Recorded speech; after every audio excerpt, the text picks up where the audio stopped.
Hi,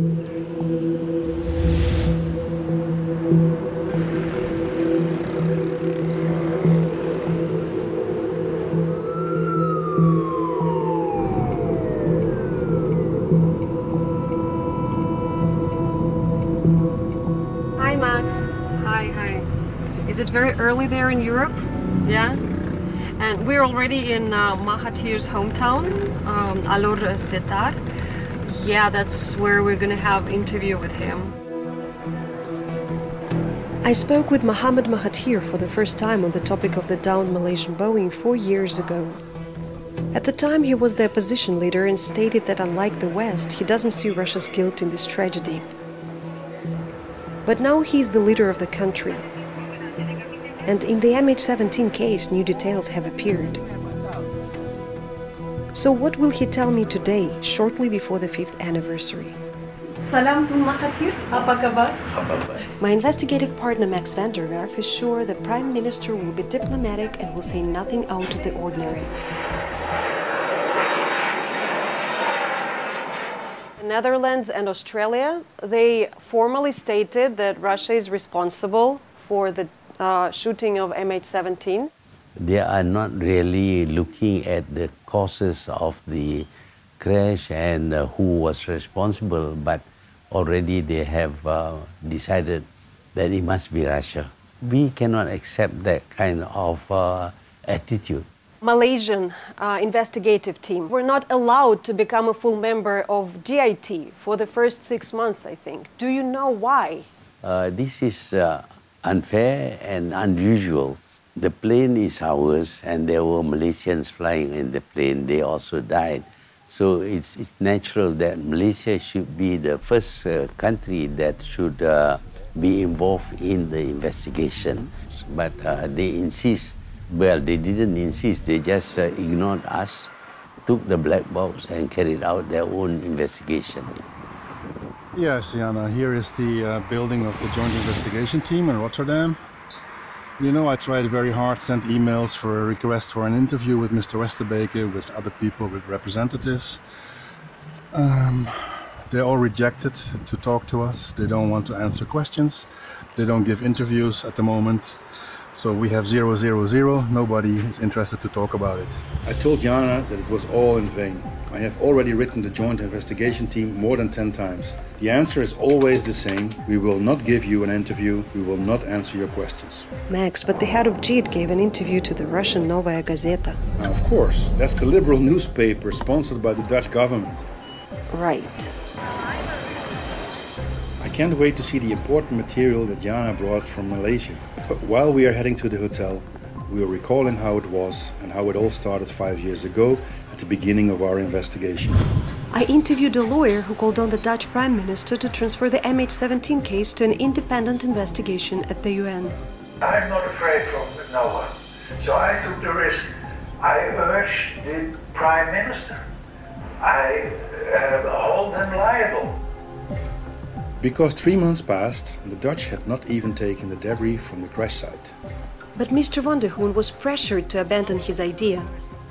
I came to get comments from the lawyer, but instead of him there were 2 strangers in the apartment.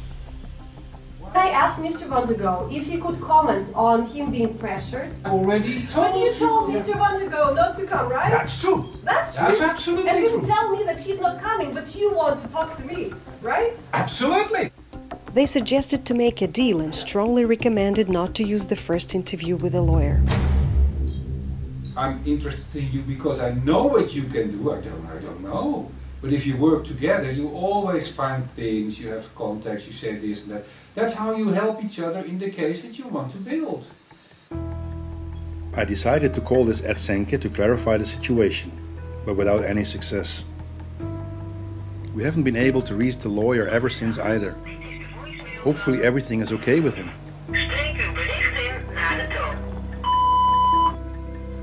While the Dutch investigation was becoming more secretive, the Malaysian side was doing a very important job, collecting the black boxes from the conflict area in Ukraine where the plane crashed. Colonel Sakri and his team were in Kyiv the very next day after the tragedy, and after 2 days already at the crash site. But it's not as easy as it sounds. I talked to my Prime Minister, and he directed me to go to crash sites immediately. I said, we have not allowed to go there until the such that permission from the Ukraine government. So I take a small team to leave Kharkiv, going to Donetsk secretly. So that was the mission that I have had to do it. Because why? We cannot afford to wait. Mr. Borodai was the head of the separatists. The rebel was waiting for us. And my conversation with the Mr. Borodai, they said, why are you so late? That was the, sometimes I think very funny. Our sincere appreciation to His Excellency Я выражаю искреннюю признательность его превосходительству господину Бородаю for giving us the opportunity за то, что он дал нам возможность and attain our request. At the rebel side was so welcome, and at the Ukraine side was so tense in terms of the situations. That was a blessing from Mr. Borodai to Malaysia. So no conditions? No, there is no condition at all. Malaysian experts have certified that they were not tampered with. Well, to manage that ballot box is not that easy. I was requested by the OSCE. They want the black box to be given to them in Kharkiv railway station. I was entered by the FBI. They approached me to show them the black box. I said no.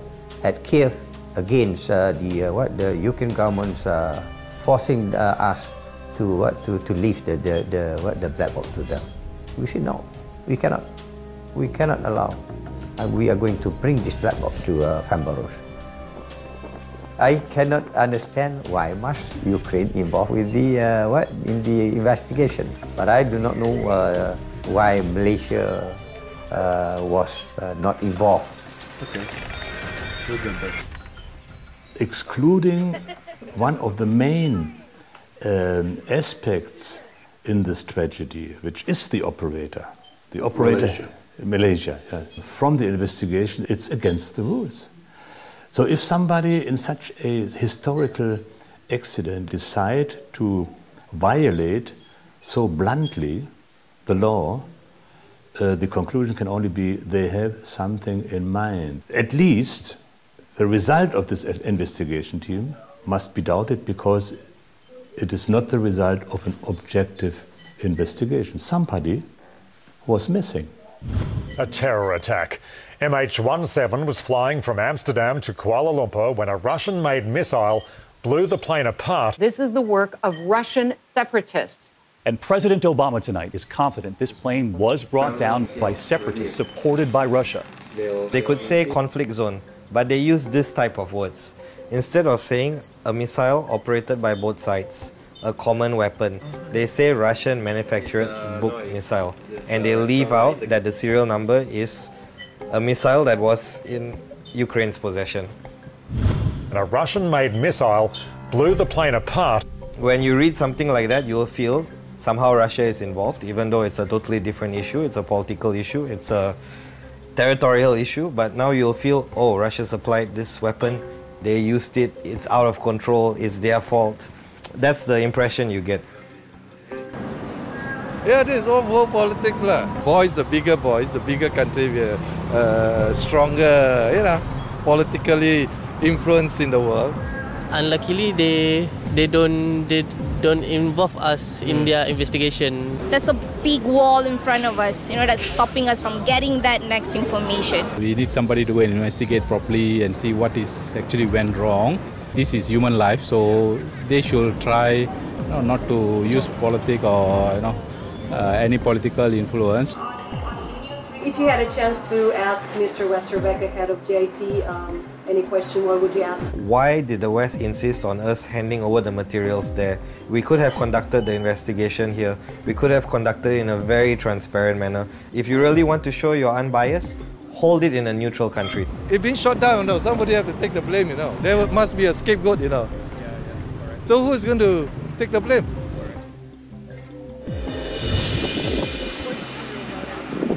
Wie denkt u dat het toestel heeft neergehaald? Rusland. Rusland, ik denk dat ook wel, ja. De Russen? Ja. Vrij zeker. There was a thing from Russian, a rocket launcher, right? Je hoorde de John Kerry, je hoorde Mark Rutte, je hoorde Hillary Clinton, Obama. Je hoorde alleen maar Rusland, Rusland. Als je in zo'n verwerkingsproces zit, dan word je die kant automatisch opgeduwd. Dus ik kreeg een eigen woede die ik niet kon. Dat mijn eerste gedachte was, ik ga erheen. That day, Willem Grootscholte flew to Bali, where he had met the love of his life. He was happy. His best friend Ron already had a hard time saying goodbye to his buddy, just to learn a few hours later that he had lost Willem forever. Je beseft het helemaal niet. Ik heb gehuild. Mijn dochtertje heeft mij voor het eerst zien huilen. Het was gewoon een echte vriendschap. We waren ook echt oprecht eerlijk tegen elkaar. Met scheldpartijen, met emoties, met huilen. Maar het was meer familie als vriend. Het is de eerste keer dat ik hier ben en het roept heel veel emoties op. Woede, onbegrip, onrust. Ik vind het monument mooi, ik ben blij dat ik er ben. Het is voor mij nog steeds een aardsbegrip dat het nog niet afgesloten is. Ik kan het nog niet afsluiten.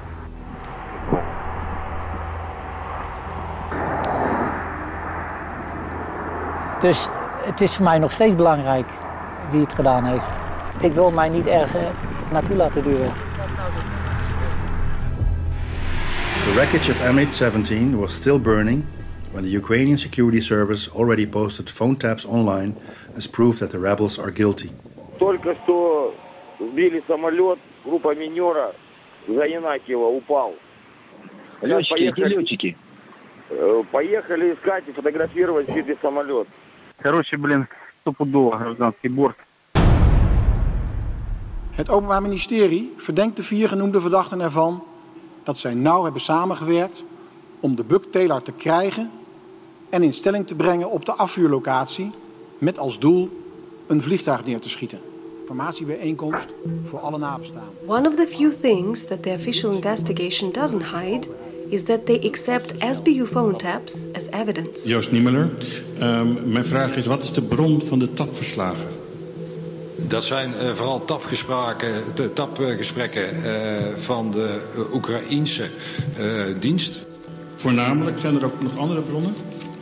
Nee, het is tapgesprekken uit Oekraïne, om het nog even simpel te zeggen. Ja. Записи, которые опубликовала СБУ, они утверждают, что это было 17 июля разговоры. Это правда? Ну, по крайней мере, разговор с боцманом, который, я говорю о том, что мы сбили Су-25, я нахожусь в Степановке. Этот разговор состоялся ранее, 16-го, а с утра 17-го я находился уже в Донецке. А как-то это можно проверить? Ну, естественно, это может подтвердить Великая Украинская СБУ, у которых есть биллинг моего телефона. То есть разговор, который они выложили, голос там ваш, я правильно понимаю? Да, голос мой. Голос ваш, разговор был, но был не в ту дату. Что еще? Но они перекроили все. Listening to Dubinsky, I was thinking about important information that I had already obtained about the first phone taps published by the SBU on the day of the tragedy. Hi. Hi, Akash. Hi. Diana. Hi. I'm Marie.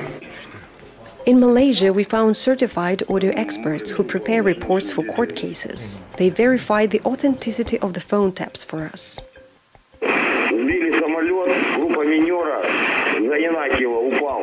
This is left channel, right channel, they are just totally different. I can see there is a difference of the noise, and I also can see they are basically some kind of merging of an audio. This is edited. Yes, it's edited. That's clear. Yes. How is it clear? So look at the noise level, right? The noise level is different from this audio track. If you see this audio track, the noise level at this area, they're different. And this is lower, and this is higher. Which means that this part of the conversation is compiled of different parts of different conversations. Yes, it's a merging of different audio. Yes.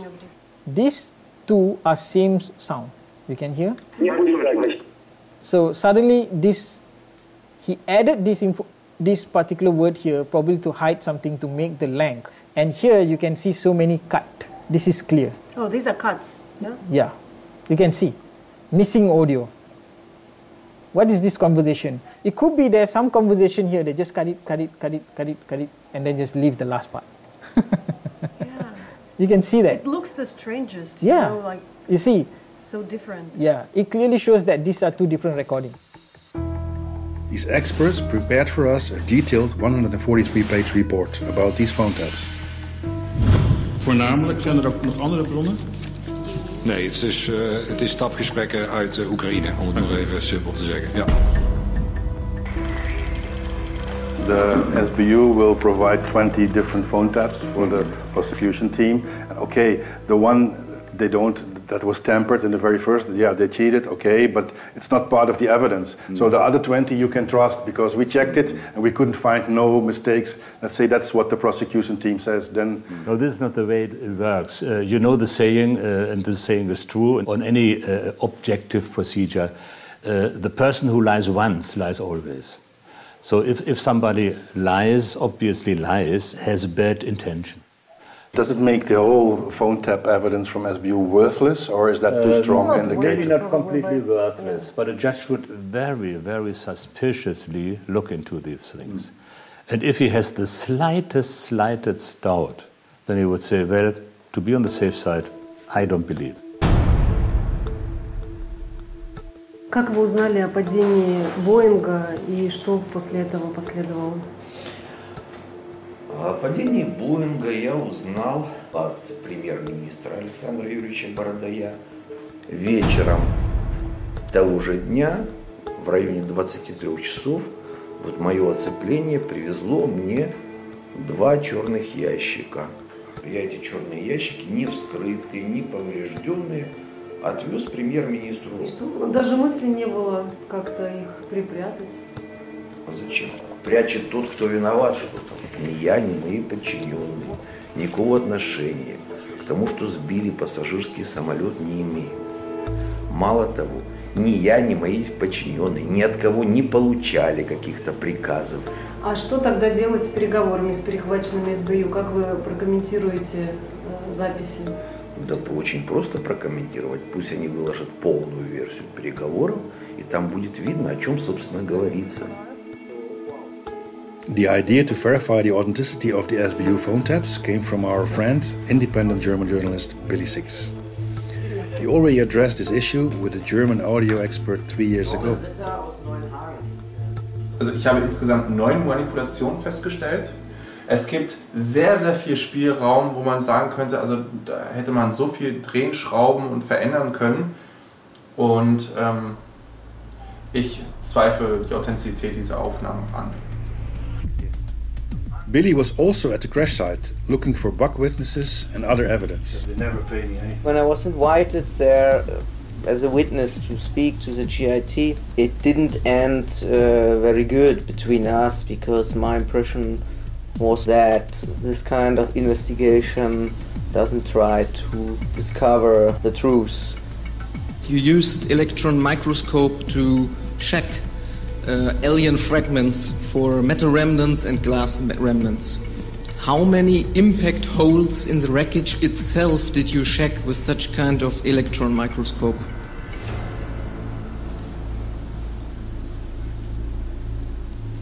Nee, zo'n specifieke informatie is hier niet bekend. Dus dat zouden we na moeten vragen, maar hier kan ik die vraag niet beantwoorden. And I also wrote them emails and never ever got any kind of answer to the question, however I asked it. The attitude of the Dutch investigation towards the wreckage startled me from the very beginning. It took them 4 months to come collect parts of the plane for the first time, but a lot of the debris was still left behind. A year after the tragedy, locals showed us quite big and seemingly important parts of the wreckage, part of the cockpit. We were also quite shocked that the local mayor refused to take them over. Зачем вот эту сенсацию делать? Мне она не надо вот это. Не надо. Я не хочу такой сенсации. Dutch journalists who accompanied the mayor didn't seem to be interested in the wreckage either. We had more luck with the head of a nearby village. She accepted the parts without any problem and promised to hand them over to the Dutch. Soon after the scandal with the wreckage, the mayor was removed from his office. These parts of the plane are in the Netherlands for a long time now, but they have never been placed on the layout of MH17. And 5 years on, we keep finding new ones. Тяжелый. Как вы нашли части самолета? Случайно в бурьянах наткнулся, заблестела тут часть какая-то. Потом мы его погрузили с хлопцами, и чтобы убрать его, что надо было убрать, оно мешало. We handed over these parts to the administration of Petropavlovka, just like the last time. У нас есть часть от Боинга. Ого, а куда ж мы его будем ложить? Какой он большой.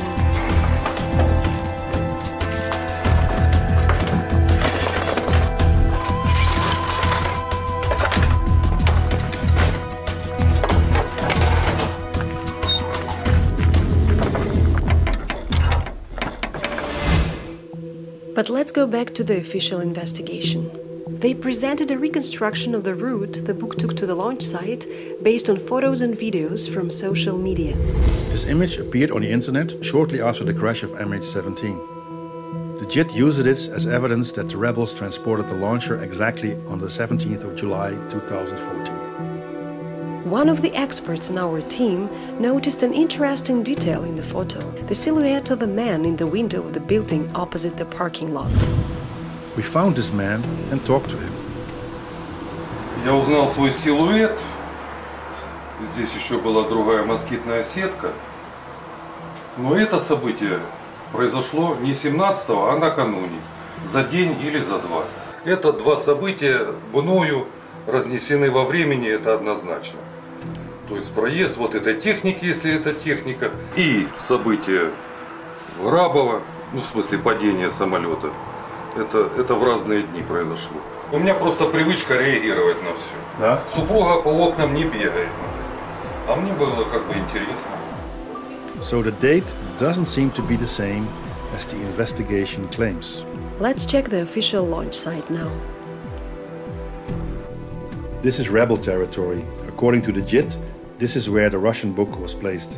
And here's the village where Valentina Kovalenko lives, the star witness of the book missile in the BBC documentary. Начнем с того, что это замок даже не наш. Замок не ваш? Нет.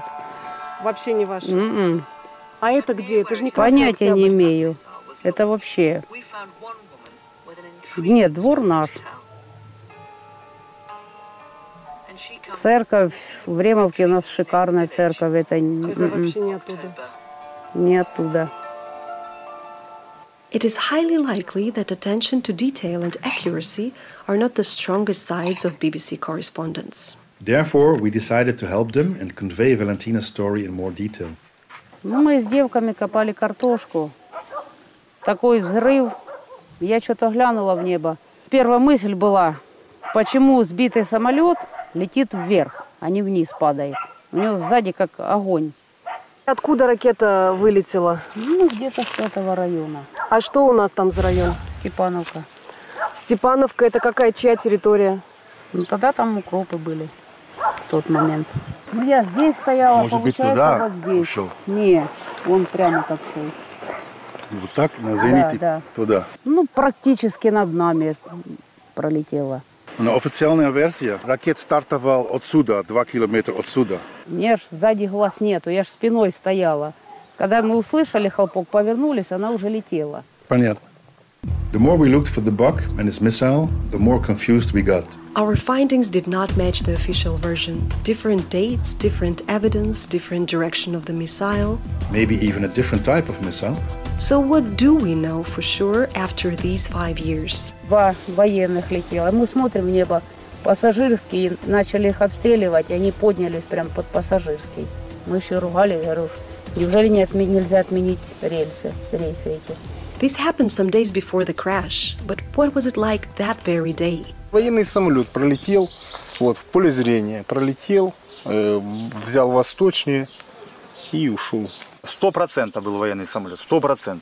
Вот ровно вот здесь был маленький серебряный военный был самолет, вот ровно вот здесь. Это не только я видел. Хлопок был, пуск ракеты, это очевидно было. Просто я в ракетных войсках служил, понятия имею, что такое бук и что такое ракета с самолета. Спрячется, это уйдет, и звук уходит в ту сторону, в торец. Потом возвращается опять сюда. Он кружил, несколько кругов сделал. И вот он выпустил и сразу туда улетел. Everybody is so convinced the official narrative cannot even be questioned. And what really struck me was one of these statements made by a JIT representative. He said something like the area where the plane came down is too dangerous in order to do any serious investigation.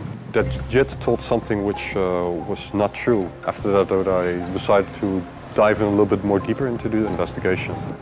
To check his doubts, Stefan went to the crash site himself. In Donetsk, he was able to interview a military air traffic controller of the Ukrainian armed forces, who said that Kiev had misinformed the investigation about the military radar not working on the day of the crash.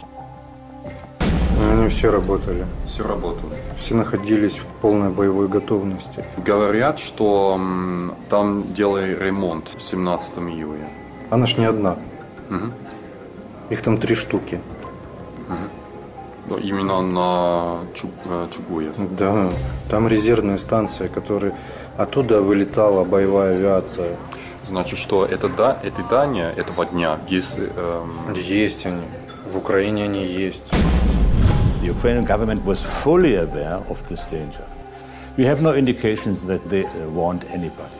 So they obviously exposed the civilian aircraft to a real lethal danger. In this case, the organization, the Ukrainian government, who leads the investigation, could also be responsible for the crash by not closing the airspace. We are interested in the rule of law, in justice for everyone, irrespective of who is involved. We have to know who actually fired the missile, and then only we can accept the report as a complete truth. Freight floor.